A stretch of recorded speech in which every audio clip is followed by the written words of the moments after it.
Hello, everybody. Welcome back to another episode of the Matt and John Make a Podcast. This is episode 85. Right off the bat, we'd like to thank everybody for watching our wrestling review show yesterday that got uploaded after SmackDown at 10 o'clock. Based on our schedules, we had to pre-record it, so we just talked about NXT, AEW, a little bit of Raw, and previewed NXT TakeOver Stand and Deliver nights 1 and 2. So if you didn't check that out already and you're a wrestling fan, please check that out. Right off the bat, please subscribe if you haven't already. Like, comment, all that good stuff. Today we're talking about both of us finally watched the Justice League Zack Snyder cut. Most recently, me, earlier today, as of this recording. Talk about the newest episode of the Falcon and Winter Soldier. Episode 3 released yesterday, Friday. And a little Bad Batch trailer dropped that's going to be released on May 4th. Let's get into that a little bit. Some UFC news and recap on the latest pay-per-view. And Major League Baseball is back in the new season, actually with fans. Yeah, it's good to see. Yeah. So we're gonna get into that little preview, even though it already started. Just getting our thoughts there. But let's get into Justice League, the Zack Snyder cut. In preparation for this, I watched the original Justice League, so I had a point of reference. And holy crap! Yeah, like when I told you that it was a completely different film, wasn't it a completely different film? Basically, I within at 26 minutes in, I tweeted that it's already better, and that was, I think, either basically when the credits were still rolling on the screen. Just the backstory that I always appreciate. Give me backstory on characters. Let me Cyborg specifically. Cyborg like was specifically was the biggest beneficiary of this thing. Yes. They did a lot more on him. They did a lot more on Aquaman. We got some more of a background on the Amazons and everything that like led up to like better story. Yeah, when Darkseid tried to come down and take the. And how do you not have Darkseid in the first one? Makes zero sense to me because I was watching this back and I was like, yeah, I'm pretty sure he wasn't in the first one. Especially at the end when they separated the mother stones. It's just like I would. Or even in the beginning during the lore when they were explaining how this happened, there was no Darkseid. I was like, hey guys, how'd you cut Darkseid? Like, especially he's the biggest. He's Thanos. Yes, basically. Yes, he is Thanos. He is the most powerful. He is by far the biggest heel in the DC universe, and I never understood why they didn't have him in there. And shocker, this film came off a lot better with him in it. So it's sad I didn't even know he was supposed to be in it. Yeah, I mean, like, honestly, I didn't even know because they never talked about him. And then something else too that we found out too, it was like, do you remember from the first Justice League film where when we asked, gee, how does Superman know where everyone is like at since when? Oh yeah. Yeah, they you don't think about it until you see it in context. And they're like, oh yeah, they like tied up that they're like, oh hey, I'm gonna see Alfred and he's gonna fill me in on everything. Yeah, it was just not like, oh, he just appears at the end. Right. Like, It just, I mean, like how, like after seeing this, man, like I want to see these Snyder these Snyder films continue now, just based off of this here. yes. Did they even know in the first one where Steppenwolf was in that thing? Kind of, because they they got the clues from From Cyborg's dad who sacrificed himself, Mhm. which that's different from the original one. yeah, they never did that No, it's like either. Him dying actually had somewhat of a story or a like meaning behind it, rather him just like like he's just a deadbeat dad, and they that was come it. back together at the end. Right. But because he heat up the inner core of that Yeah. what the alien Yeah.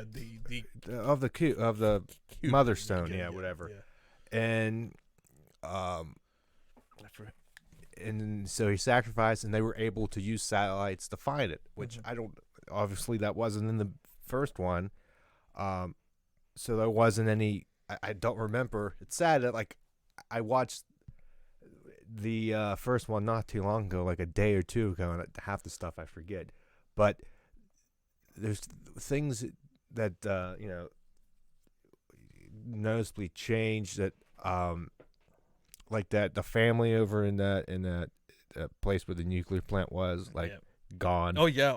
I was like, oh, are they ever gonna show these people? Nope. They were cut out Nope, completely. it doesn't exist. Honestly, I was kind of fine with it, to be perfectly honest. They didn't need to be in this film here.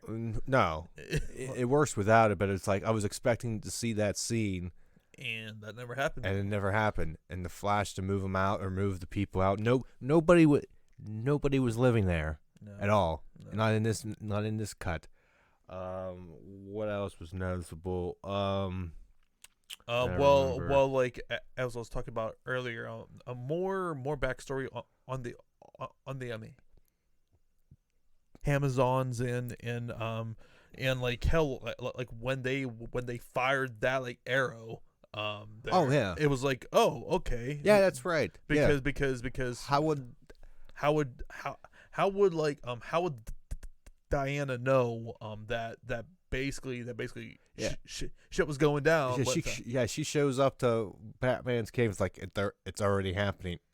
What? How'd you know? Yeah, exactly. And I'm glad. Hey, they like filled that in there. So yeah, it's just like a lot of stuff in 4 hours. You just wonder what the hell that these people were doing with the first cut. It's like there's so many plot holes that should have been filled up here, which would have really helped out the film. I should have done this in reverse and watch the Snyder cut, and then go back and watch the original one and go, wait, how did she know? Right, exactly. It's just like small things. Yeah, it's a little bit more time consuming, and that was double. Yeah, and that was a part of the problem with this film was because since they didn't have any sort of like backstory with like singular films like the MCU did with like their heroes, they had to devote so much time to like just setting up everything to eventually attack with their because in Batman and Superman it's like, oh, I know these people exist. I'm gonna get a team. Like why? Right. Exactly. I know it was just like felt rushed leading up to it. Yeah. It was just like, oh, I have these files on these people. Yeah. We're gonna make a team. Because it's like it just like let's get Justice League out. Right. And then before this background on Aquaman, because his movie came out I think the following year or 2 year whatever. Mm-hmm. Anyway, after this, so it was just like Aquaman appears, mm-hmm. And I even added to that scene when they find him in that little village. Yeah, there was depth to in that bar there. Yeah, in that bar there. Yeah. Well, yeah, and then even the journey of Batman getting there in the beginning, it's just like the first one. It's like, oh, I'm there. Yeah. I'm just trying to go back so much in 4 hours to well, go through. I mean, like, this was extremely hyped up, and I gotta say, I was impressed. I just like this. This made me want to see more DC films. And hell, Suicide Squad is coming out in a few months here. So and I'm a lot more confident in this film being good just because of the involvement of like James Gunn. He's a incredible storyteller, so I feel pretty good about that. But the thing about about these DC films is just they're incredibly inconsistent. Like you will have some incredible films such as like a Wonder Woman 1 and Aquaman, and then like you'll get like First Suicide Squad, yeah, Justice League, and man, and get a redo 'em. Still, it's just Man, still, I gotta watch that again. And even to Wonder Woman 1984, I felt like half of that film just didn't need to exactly happen. It was a obvious drop off from the first one. Huge drop off, and like I was like, for a lot of that film, I was just waiting for this thing to finally just end. Like it just felt like it was just on way longer than it should have, and it didn't really help that the character just felt the like main villain against Wonder Woman just felt so insignificant. Like she was more so fighting. She was more so fighting with herself than with the actual characters. So I just didn't really love that. Now like Shazam, a pretty good film, and speaking of Shazam, did you see like Rock's teaser for No. Black Adam? Well, basically, he announced on his Instagram, I think it was this past week, that they're gonna be dropping that film next June. So we're gonna be seeing him, and he was teasing that we're gonna be seeing Superman back at some point. So I think some of those actors are staying on Henry Cavill, obviously, and Gal Gadot too. Yeah. Another thing with DC is that you're losing your Batman apparently to like you're changing. Yeah, like Marvel, you locked down. You locked down. You signed that contract. Yeah. You Patterson now is going to be in that, which I'm interested to see how that's going to come off, because I believe that series comes out next year sometime. I think. They need to actually get an actual idea on what they're going to do, whether it is with their series or into film. Like, okay, we're gonna lay groundwork down, and like this is where we are gonna go instead of just like freaking freaking winging it and going every which way. Right, and that was the absolute main issue with these Snyder films. Marvel's got it locked down. Like they have. That is exactly how they should have like done this. Copy. Who cares? It would work. It's just basic. It's basic 1001 there. Yeah, Marvel has it locked down. Like everything is connected. They have where they need to go. Everything is fluid. Tells a story. The one vision is telling a story leading up to another movie. Like, not saying none of the DC movies are leading to any other movies, but there's just cohesive. You're not redoing Iron Man again or Avengers again because it was crap. It was what it was, and you move on. And or it completely flopped at the Which one? Box office. What Marvel film flopped? Really flopped? that MCU, none. But if we're talking outside of the MCU, X-Men, well, okay, MCU. Dark Phoenix, but Fantastic Four. Yeah, like Green Lantern. that. No, that's DC. That yeah. So it just well I mean even when their films in the MCU aren't as great, they're still pretty decent. Yeah, they're still good. Right, and they don't have as many glaring issues as like DC did with their films when they were bad. It's like bad pizza. It's still pizza. Yep. You're still gonna eat it. Right. The Snyder cut the bonus scene with Lex Luger. Wrong.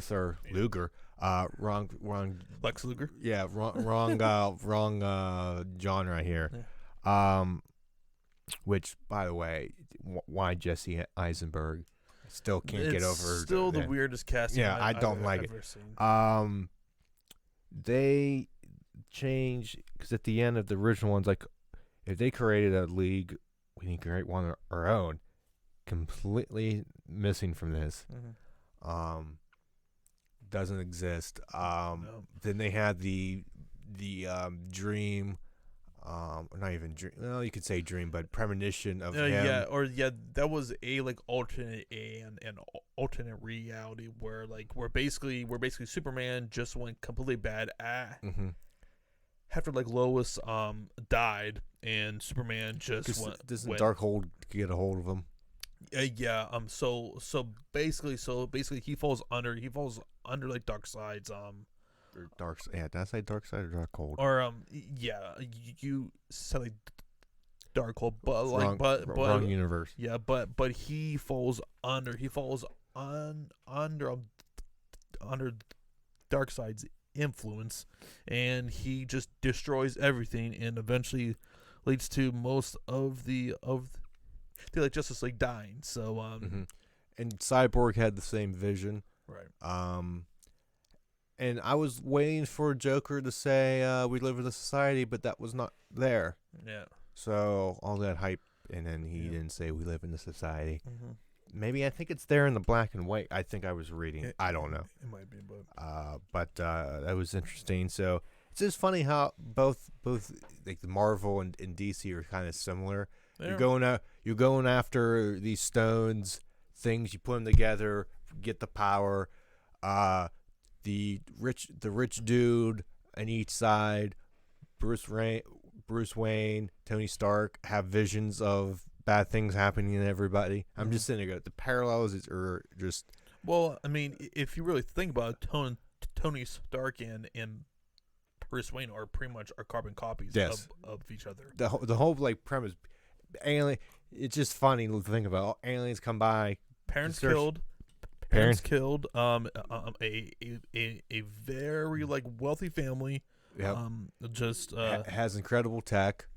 And IQ is like, I mean, like in the DC, there's maybe like one or two people smarter than Batman. You've got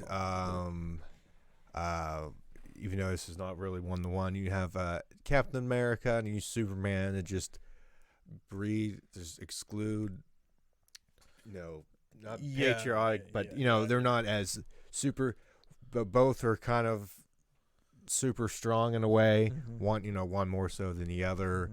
Mm-hmm. You probably compare Captain Marvel with like Wonder Woman. Hulk and Cyborg in a way. They're both. I don't know. Not really. But I'm just saying one's not really human. One turns into. I don't know. That's the only close thing I could come up with off the top of my head. But it's just funny. Justice League, Avengers. Just watching and go, Harry. Yeah. It looks the same. That was a long ass day. Starting watching this at 12:30. Got done around 4:30, and then right after that was, I guess, our next topic. If you're not have anything to add, there you go. Let's move on. Falcon and the Winter Soldier, episode 3. Yeah. We definitely got some progression here, Matt. And Slightly. the one thing I came down to at the end of this was don't trust Baron Zemo. That guy is shady as hell. Between him and like John Walker, that man is going more and more insane by the scene. Yeah, nobody's giving him respect. No, and No respect. I feel like eventually he's gonna have that serum, and that's gonna make him go hooey hoo. I think that was in the comics. Yeah, I'm pretty sure. Yeah, that because there's 20 of them out there. Yeah. So there's 20 know. serums, and as like the like Flag Smashers, stole all of those, and we got some more, and we got some more story about that. And like this whole thing begins when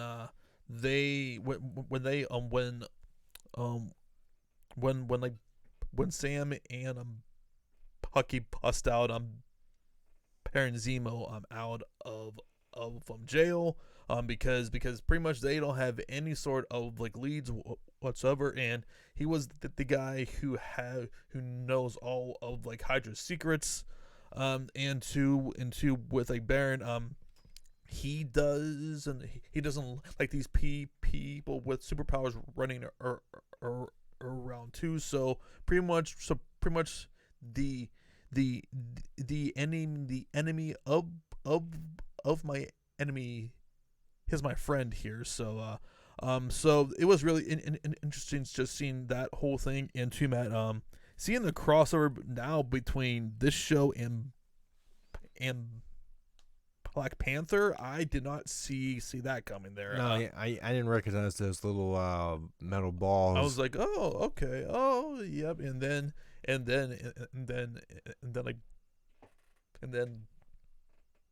Pucky says, well, I have been expecting you, and I'm very interested to see Ayo, I think her name is Yeah. Ayo. I'm probably butchering it. Anyways, close enough. and they want she's looking for for Zemo. Zemo. Makes sense. Well, especially too since he killed their king. Yeah, so, slightly pissed. Yeah, I mean, gee, I wonder why there's so much. Oh, yeah, that's right. I totally forgot about, was it Susan Carter Mm-hmm. that was there? Sharon, I totally forgot about her. I like Sharon Carter, but Sharon Carter, whatever. I got the S right. I don't know. Yeah, I didn't and just watch it too, they were an hour really ago. hinting at her being the power broker. But, Yeah, but I feel like that is a complete red herring there. Probably. to me, because that is like way too obvious right there.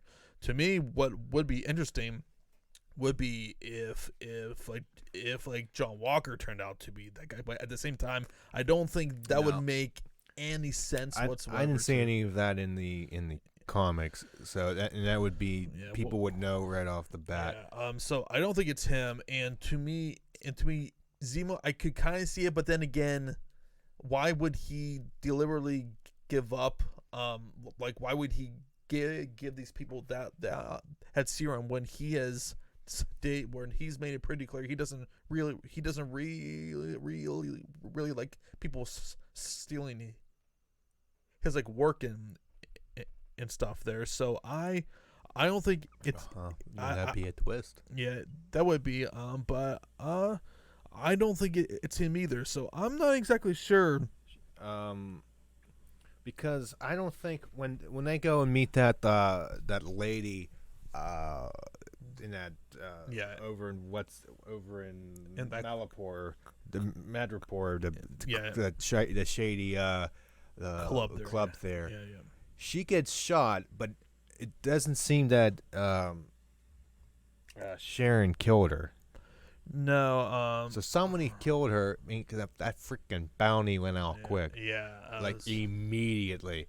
And man, I tell you, the Winter Soldier just fucking everyone up, which is great. Muscle memory. Full You don't forget. No. Yeah, so somebody, why did this crash? So somebody killed that person, that lady. Which, even though right at the end, like right after that, Sharon helps out, save Bucky and Sam. So it's like almost too convenient that that lady died. She might be still alive for all that we know because in the MCU, unless you see a dead body, assume that they somehow survived. So, which like she could be dead, but you can't rule it out. So, yeah, I mean that's going to be really interesting there, for sure. Okay. Now I was going to say, well, I was like, I like lost my phone there. I'm like, no, but So it's I think that was pretty much it. Oh yeah, and they interrogated William Nagel, who pretty much revealed he basically brought back together the super soldier serum. And this ties back with Isaiah Bradley and him talking about them taking samples of his blood there. So that kind of tied all that together, and actually I think those samples were the actual samples that were used in the serum, which now which were taken by those flag smashers there. So that kind of ties all that together there. So I totally forgot. Apparently, there's going to be a Wakanda series in the works for Disney Plus. Really? Huh. That's what their deadline is saying here. They're saying this looks like this could be the launch pad. Yeah. That's very true. Yeah, well, that would make sense. I'm trying to see that about who shot that. What's her face? Yeah.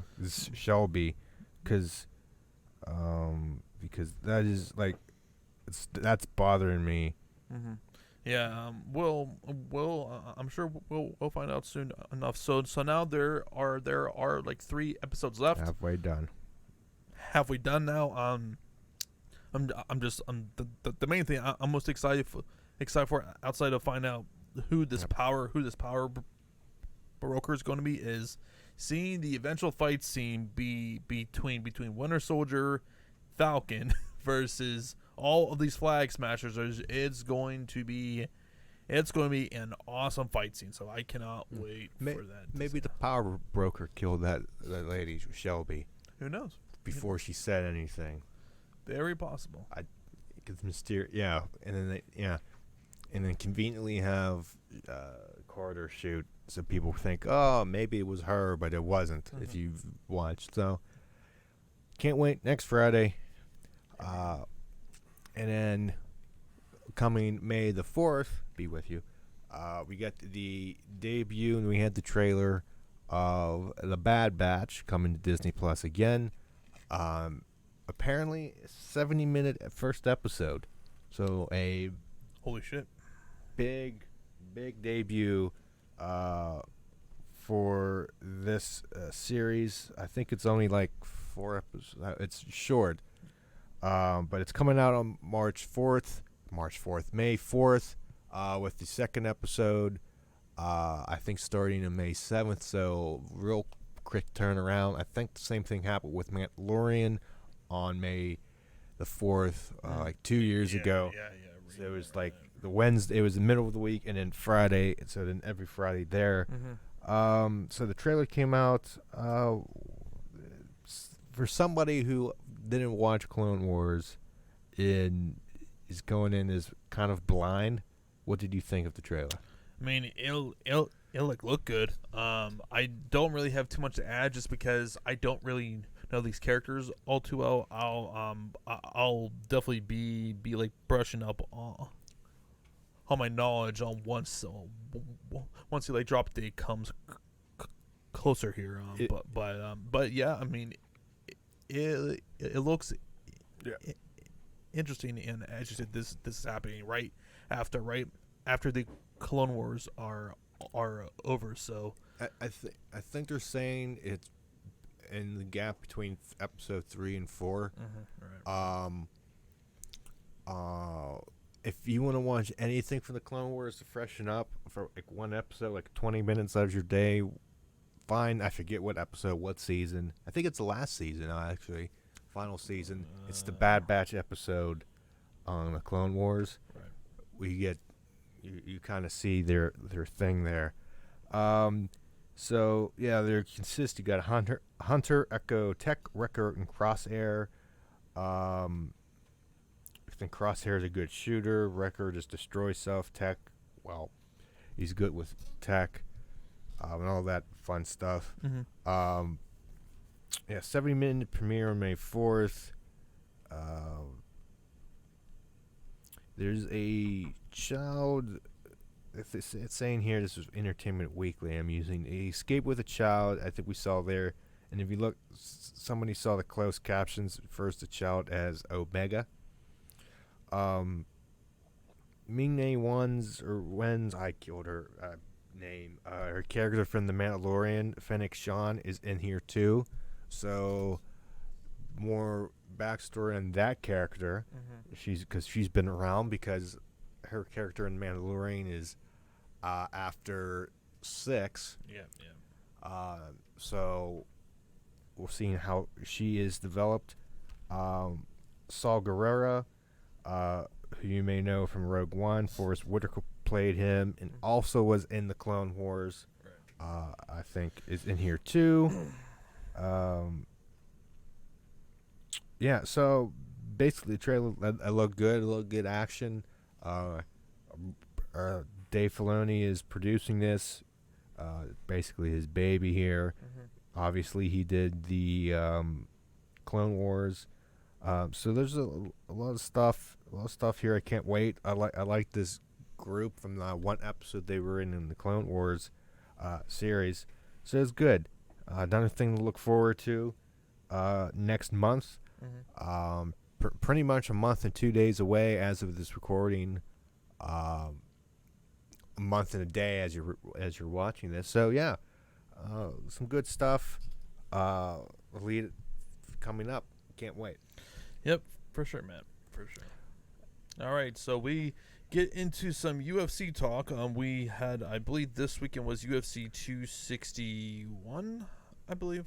I believe you're right. 261, which we saw a new heavyweight champion of the world, and on top of that, Matt and I did really well last weekend as far as like, money is concerned. But man, Francis Ngannou knocks out, or to be technical, he TKOs Stipe Miocic and is the new UFC heavyweight champion in very impressive fashion. I think this was 260, not 261. 260. Oh, okay. I think 261's coming up. Okay. Yeah. You're right. So, yeah. wow. I predicted this, but I gotta say I wasn't really confident in picking Francis just because I didn't know, how this fight was gonna go as far as if this went past a like round 1. But I think the first thing that was apparent, Matt, was like Francis was a lot more patient, a lot more composed, whereas from his first fight he just gave everything that Stipe had in like round 1, and that was it. And when I saw that Stipe couldn't take him down, and Francis was actually showing some really good takedown defense and employing some nasty ground and pound, I knew this fight was going to be over because there was not a thing that Stipe could actually do. And we saw that in like round 1, he was implementing a similar strategy from the first fight, was to basically just like to survive round 1. But the difference was here, Francis just came in with a better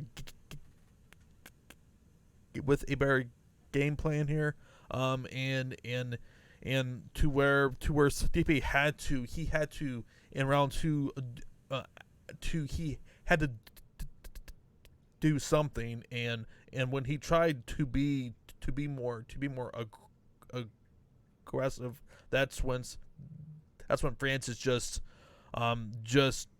he like hit him a few times, and that was it. And as I said, we have a new heavyweight champion, and now the whole talk now is Francis versus John Jones, and that has been a big hot topic right now. And especially if you go and look at John Jones' Twitter account, that man is going freaking insane right now. Him and like Dana have been going back and forth as far as like pay and everything. So I'm hoping that they're going to have this thing done. But man, this seems like it's going to be really messy here. Which is something I hope that it doesn't happen, because man, a fight with Francis and John Jones, I think, does close to 2 million buys. There, I think it will be their biggest biggest pay-per-view, even including Connor's recent fights. I think that could possibly outdraw that. So that was good. We also saw Vicente Luque.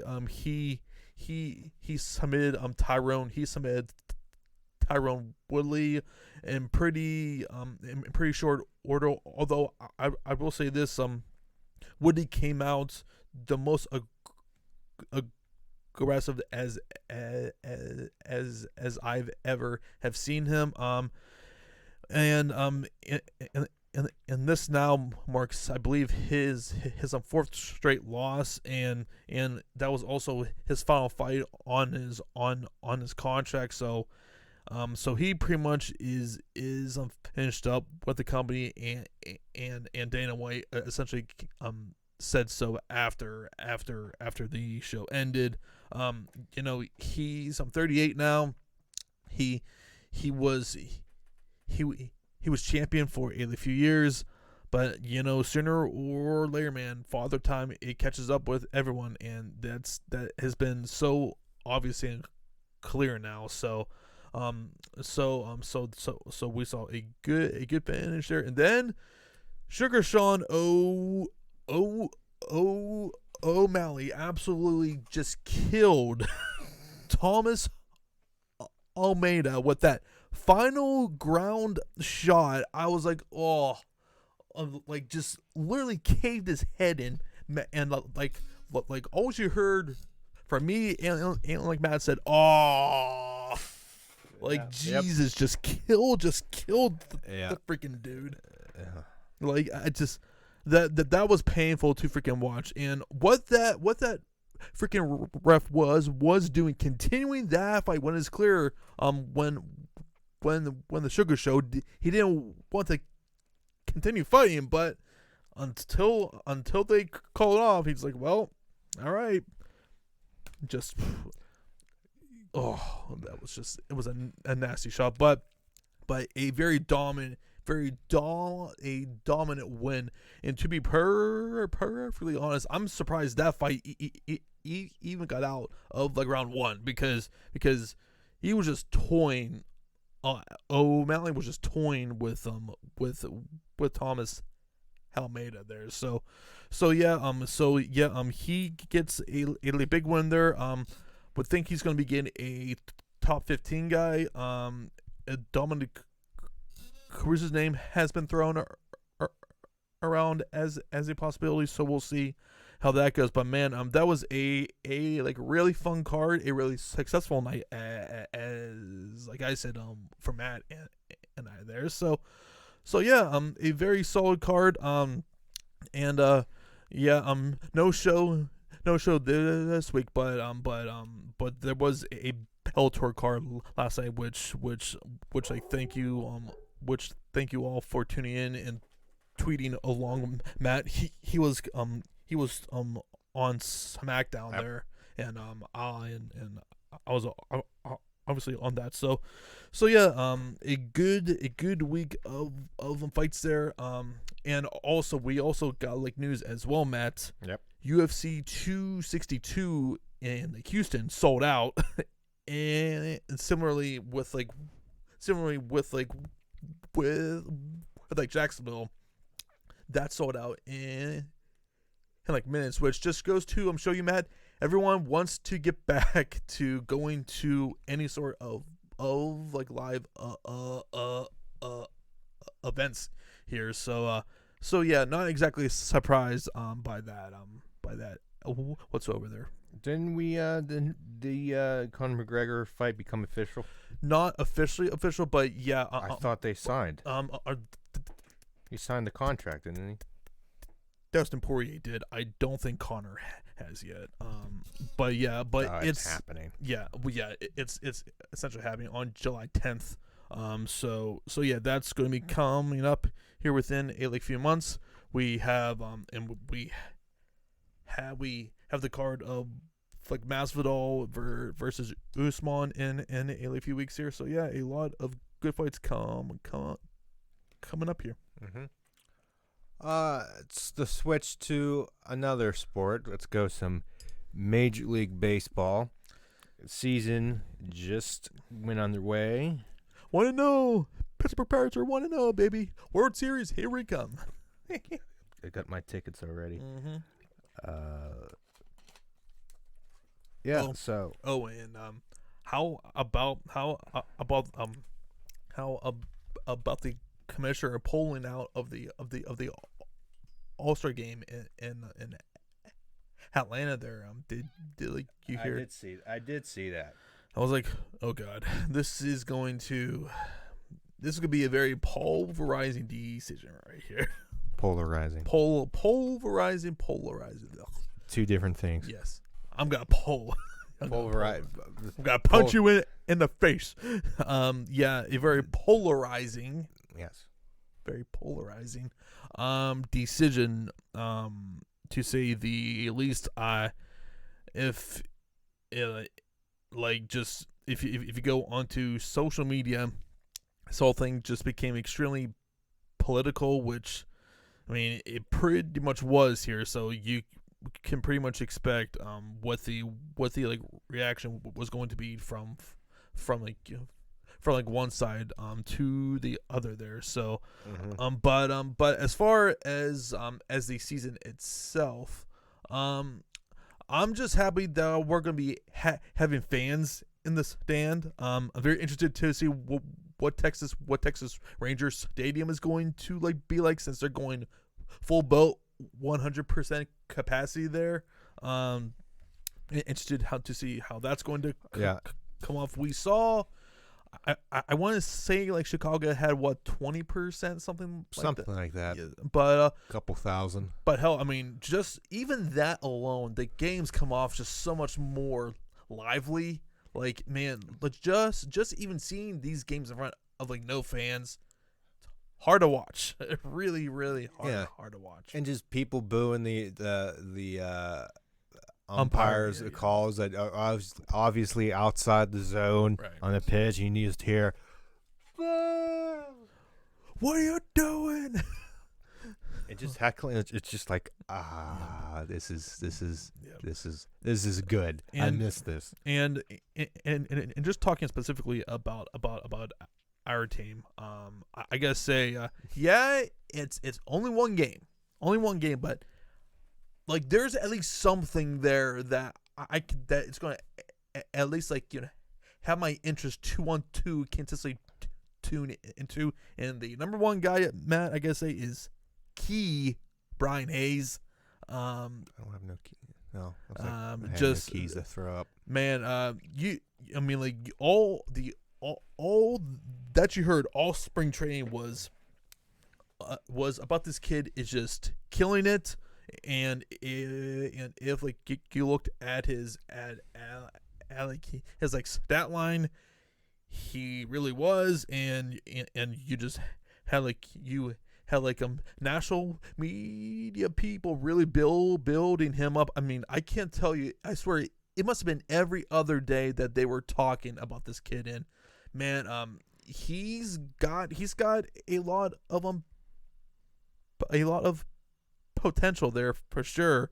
Now it's about, can he consistently be consistent and not be like a Gregory Polanco who, man, it just, even seeing him in game one, man, he has no arm, like at all. Like he can barely even get a throw into second base, man. It just, and seeing him trying to throw into home was hard to watch, and he still has his struggles at the plate there as well. So it's just really unfortunate. He just really has never lived up to what the organization expected of him, and he's been hurt just so many times now that like his body is just really breaking down now. But another positive I saw, Matt, was our bullpen. That was a lot better than I thought that what we were going to have there. And man, that was a really impressive game there. And although at the same time you could say, well, like, is like Chicago as good as like they were like last year? But and it's hard to say anything right. with after one game. Right. I mean, the Cubs had their pitching was wild. It wasn't 11 walks. A lot of, like, a ton of walks. Like, Yeah. I was like, Jesus. Like, first batter of inning walks. Get the lead man on with a walk, comes back to bite you a couple times.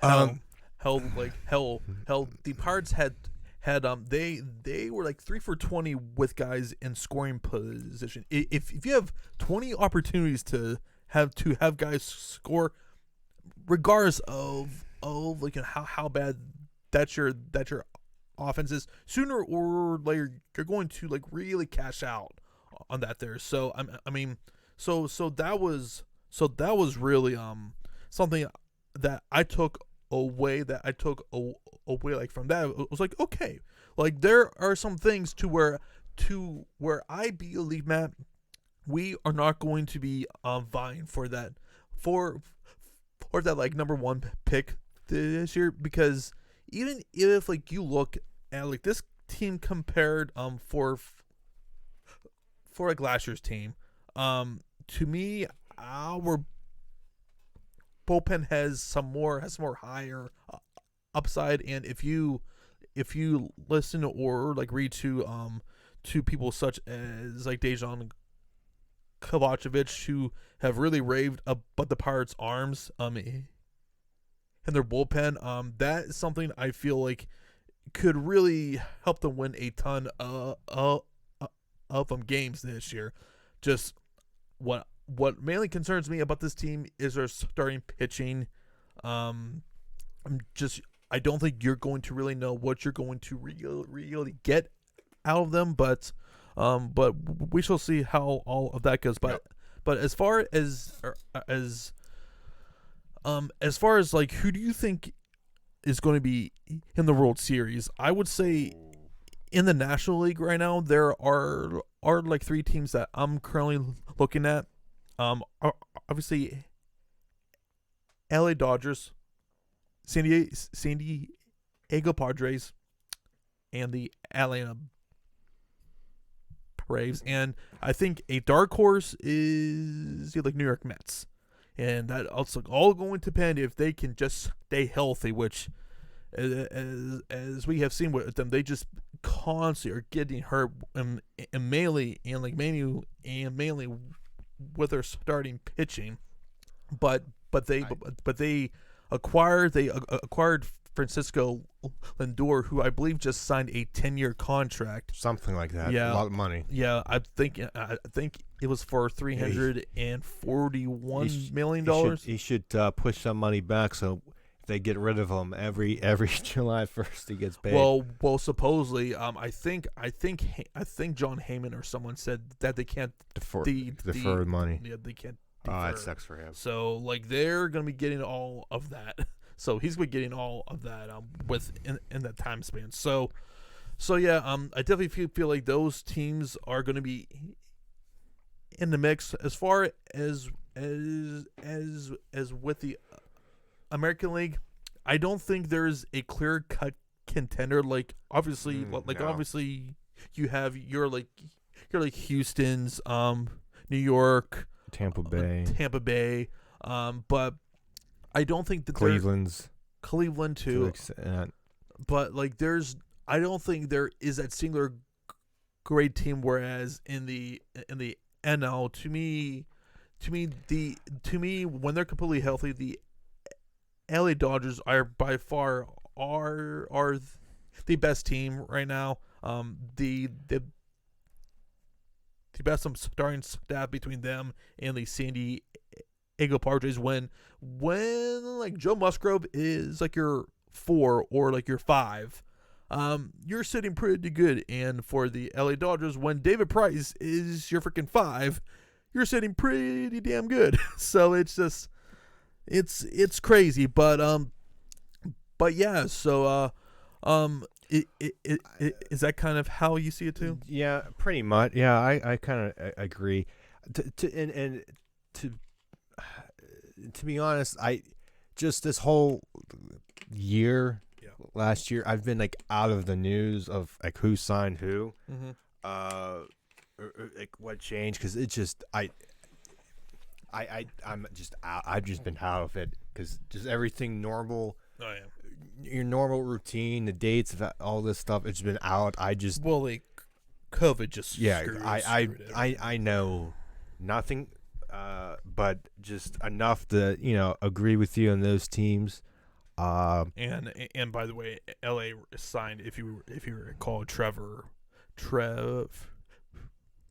Bauer. Oh, that's right. So yeah. And, so I gotta pay attention more this season and actually watch, because you can't go as it stands now, one game in. No. Like somebody's gonna win. It's a marathon. It's a marathon, man. Like right. Baseball is the one sport where basically if like you lose 4 out of 5, like okay, it's not the end of the world, right? It's basically You gotta lose 60 to win 90 or something like that on the regular, something like that. Yeah. So you lose a lot, but you can win a lot more. And I mean, in a way, every game matters, because who knows when you come down to the end and you're one game out of first, and you should have never blew that 2-run lead in the bottom of the 9th there that cost you. Like, I mean they could always nitpick and go back, but so one loss. Somebody in the beginning of the season has to win. Somebody's got to lose.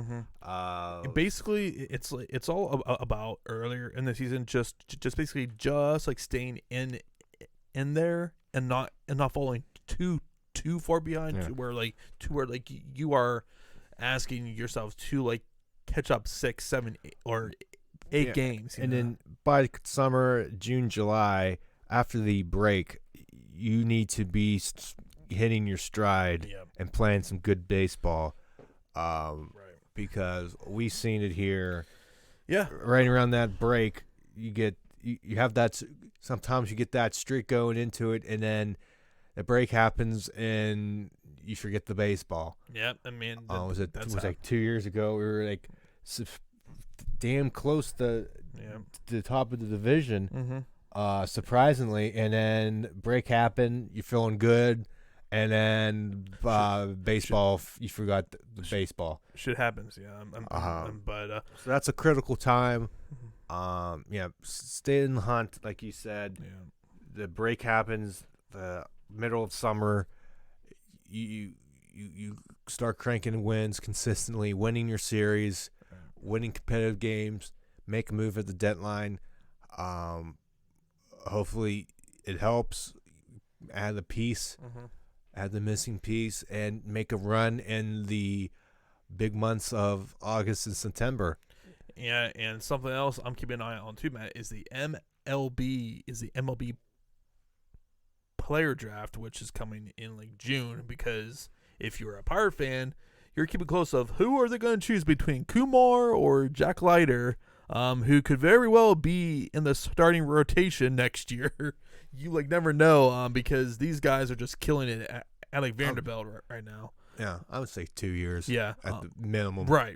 So, that's something else I'm keep an eye on as a Pirate fan there. But yeah, as a World Series prediction for now, I'm gonna go with the San Diego Padres versus the, I'll say, pretty obvious Houston Astros. It just, the AL is just so unpredictable to me right now, and there isn't a singular great team right now. So I feel like that's going to be really up in the air as far as who's going to really stand out from the pack. Just there. For craps to be different, I'll say Yankees and Dodgers again. A big market's wet dream. Yeah, a big market's wet dream as well. And we go to just a story of, we come back for fans of baseball. It's like this. Yeah. Two teams nobody likes. Right. Especially Yankees and the Heels Dodgers. versus heels. Heels versus heels. The lesser of two evils. Right. So I'll go with that because it's a crapshoot. Yeah, it really is. It really is. And you could be right. You said those two teams. There's no way you look at those two picks and go, you're out of your mind. Have you said the Baltimore and Pirates, then you're on something. Yeah, especially for Baltimore. I saw them a few times in spring training. I was like, okay, the Pirates are bad, but they aren't that bad. So nothing to add. Yeah. So but because that worked. Yeah, but yeah, guys.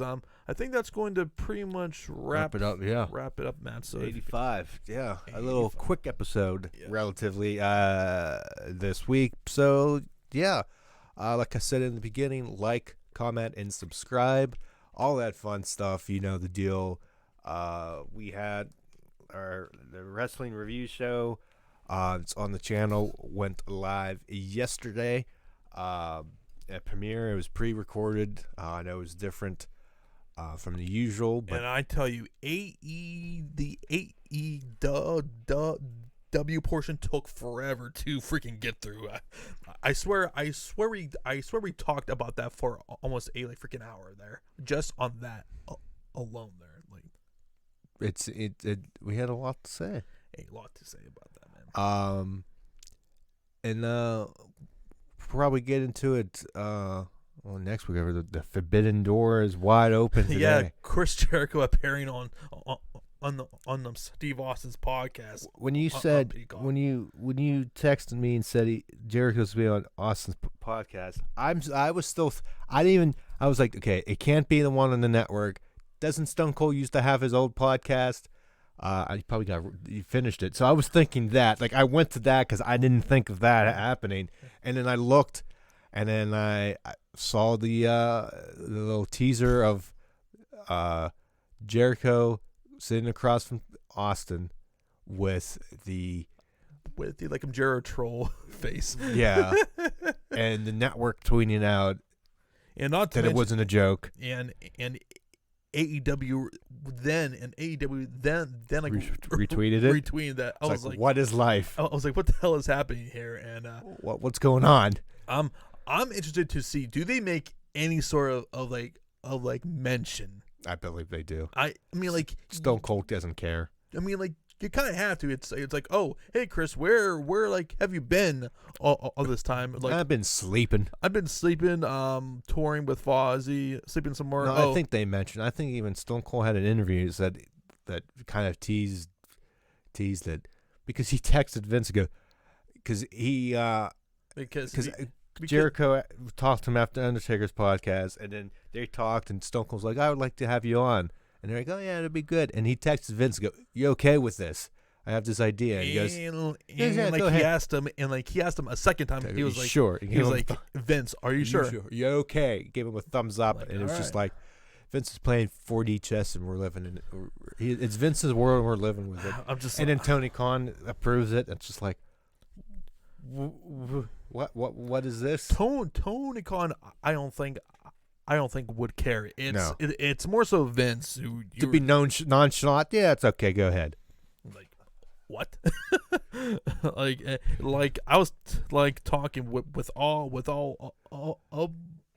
like my like wrestling fans. I'm just asking what the fuck is happening there. Like it's just like I almost like I had to like make sure. Okay, it's like I'm not going to believe until April it happens. 2nd. It's April 2nd and like April 1st. So it's clearly Was not that the real network Twitter? right. I was like, okay, that is definitely real, and that's definitely Steve Austin Saying hell yeah. Twitter there, and that's definitely Chris Jericho's Twitter there. I was like, And they retweeted it and they responded. I was just like, well, okay. This better be legit. Like, I still don't believe it. I'm not going to believe it until it comes out. Yeah, and I'm glad too that it's gonna be dropping on that Sunday, so I don't have to watch this after WrestleMania because I really want to see this. So I'm definitely gonna be tuning in first thing on Sunday morning because man, Matt, next week is going to be a whole lot of shit as we talked about last night. Yeah, just a whole lot of eyes are going to be on Peacock on that. Just like both sides are just going to want to tune in. Like content's going to be like just out the wazoo there. Even though I would say not a good test for network, but because Mania already happened the night before, so you really can't use it as a test. But like, just the whole got people talking. So it's a genius move, no matter what you on what's on both sides. No, and to me, I'm more interested to see what they're going to actually talk about. Yeah. So, but you know for a fact that Chris is going to be talking about AEW, and they're gonna mention it. Have to. It's just like people in that company just want to pretend that there is like nothing that exists outside of WWE. So, but yeah, we shall see. But I am pretty excited though. For next week though.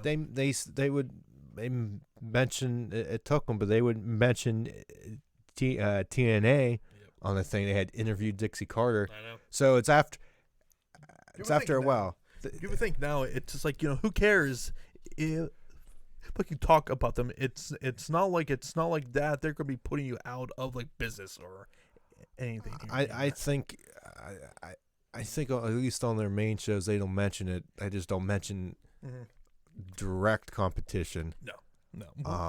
Which I don't. In a way, I don't blame them. It's fine. Yeah, that's fine. But it's like when you have these like network specials, it's like, why not talk about that? Like, they're gonna talk about. I think AEW was too new to actually say it, and they mentioned it. I know they know. Yeah. I don't think if this was like WCW days when it was like you were like you didn't know, like you weren't gonna interview I'm like Hulk Hogan on Stone on the thing and then be like, oh yeah, WCW, oh yeah, you weren't gonna do that. No. But regardless, it should be interesting. Yep. But that was a little side topic before we got off there. But yeah, thanks everybody for watching. This was episode 85, and we'll be back next week, WrestleMania week. We got our wrestling review show, talk about NXT, Stand and Deliver, night 1 and 2, Friday after SmackDown, and then recapping Mania both nights on Sunday, and probably talking about now, add the Stone Cold podcast on there because that just happened. So big week ahead, and of course episode 86 on next Saturday. So a lot on the channel. Hope you tune in and watch. For John, I'm Matt. Thanks for watching. See you later.